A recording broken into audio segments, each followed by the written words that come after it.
दोस्तों, आइए आज अमरूद के बाग में चलते हैं। देखें, ये शख्स अमरूद तोड़कर एक जगह जमा कर रहा है। आइए देख लें। कितनी अजीब सी बात है कि ये दोनों अमरूद एक ही दरख्त की एक ही शाख पर लटक रहे हैं। इनमें से एक पहले ही पक चुका है, जबकि दूसरे को पकने के लिए मजीद वक्त दरकार है। कुदरत ने इन अमरूदों के जरिए हमें एक अहम सबक देने की कोशिश की है।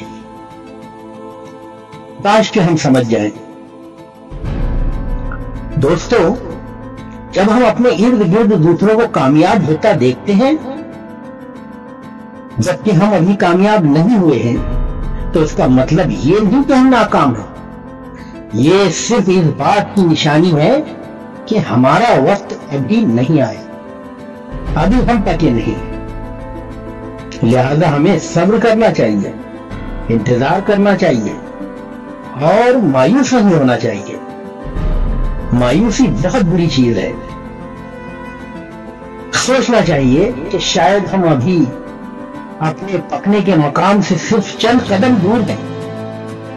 याद रखें, हमारा वक्त भी आएगा, लेकिन इसके लिए सब्र और मेहनत की जरूरत है।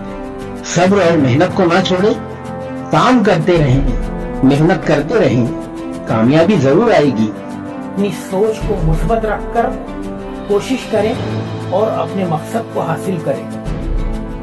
याद रखें दोस्तों, इंसान अकड़कर टीले पर भी नहीं चढ़ सकता, मगर झुककर हिमालय पर भी पहुंच सकता है। कामयाबी मेहनत करने वालों को मिलेगी और मिलकर रहेगी।